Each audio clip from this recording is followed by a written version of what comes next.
dan membimbing anak. Kita beri tepuk tangan untuk Pak Dina selaku narasumber yang kedua.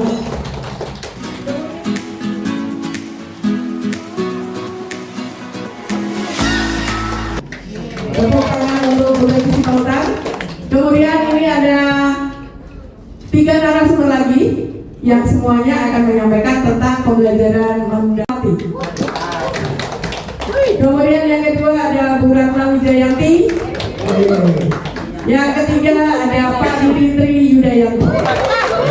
Awas sih kalau istrinya 7. Sudah ada berapa? 6 ya? Nah, saya tambahkan satu lagi. Saya hanya sebagai pengamat dan penguat saja. Ya?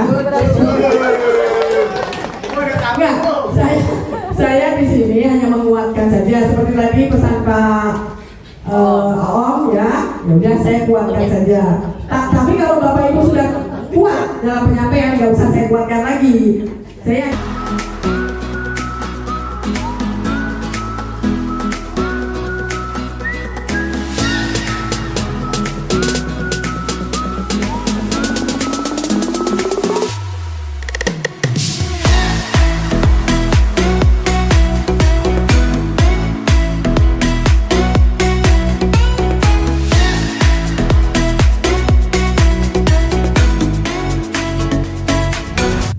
segala sesuatunya perlu konsentrasi, ya, perlu dalam prinsip PM itu, prinsip yang pertama apa?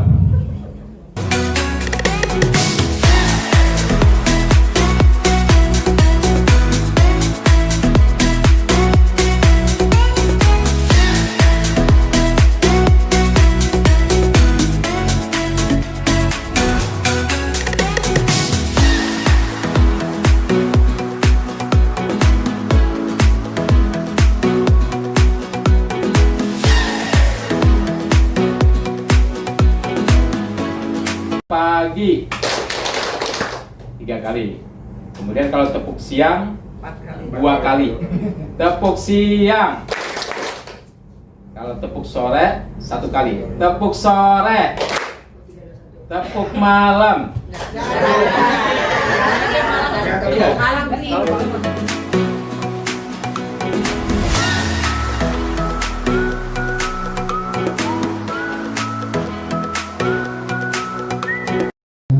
Di bawah gitu ya, di bawah 40%.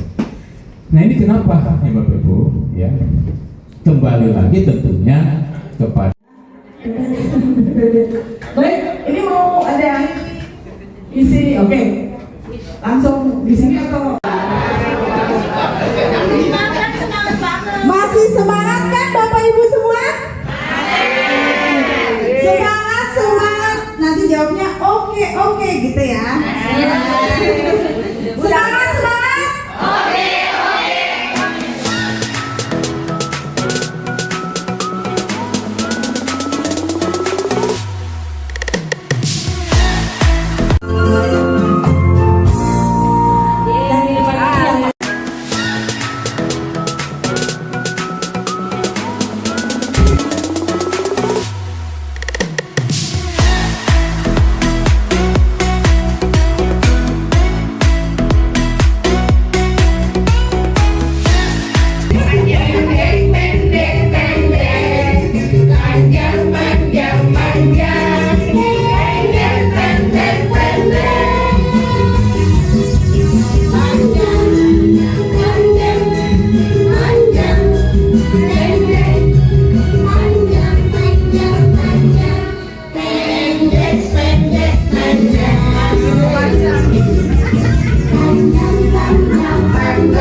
Asesmen pembelajaran.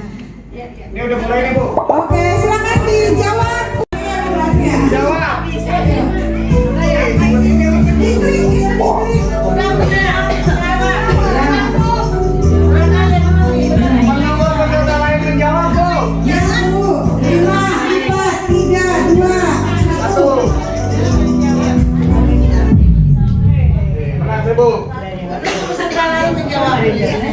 mana ini? Siapa Bu? Kelas.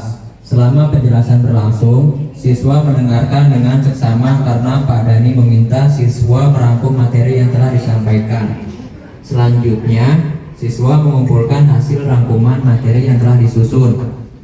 Pak Dani selanjutnya meminta siswa mengerjakan lembar kerja siswa atau LKS yang di dalamnya berupa soal-soal sederhana yang menguji pemahaman dasar seperti sebutkan pengertian dari, tuliskan contoh dari.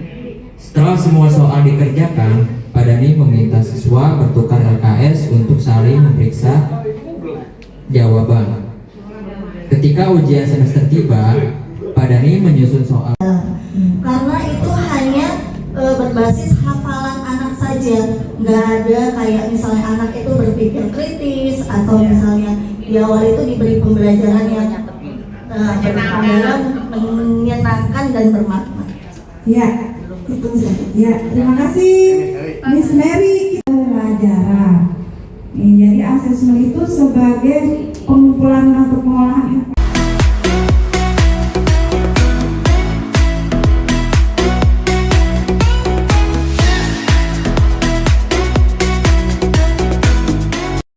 Ini median modus. Praktek pedagogiknya, model pembelajarannya adalah cooperative learning, pendekatannya scientific learning, metodenya problem based learning, diskusi, tanya jawab, dan ceramah. Medianya ini bisa menggunakan YouTube. Ada masukan atau udah tersusun secara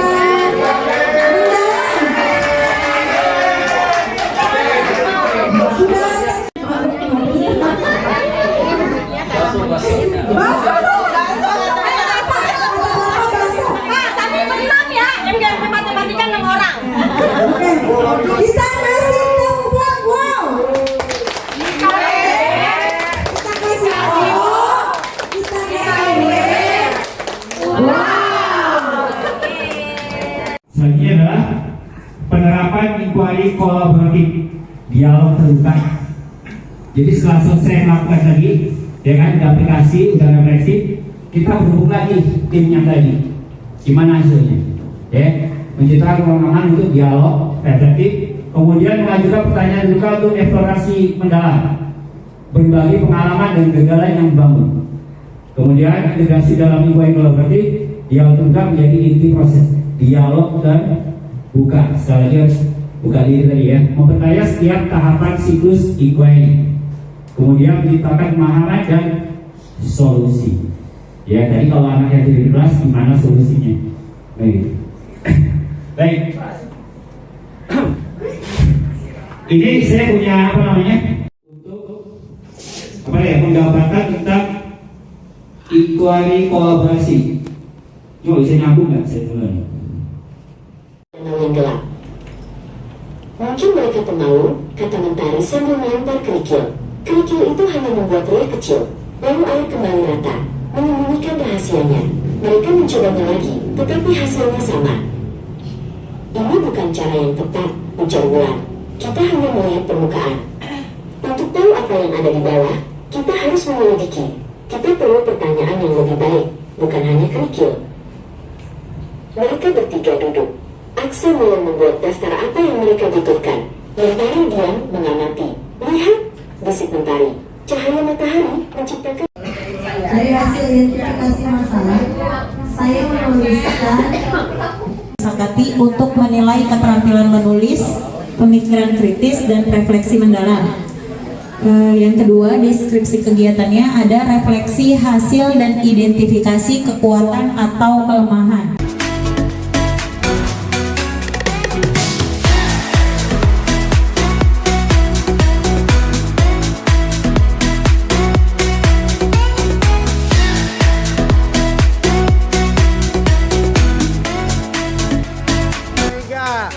Siapa kita? Dubeta. Dubeta. Kreatif. Dubeta. Inovasi.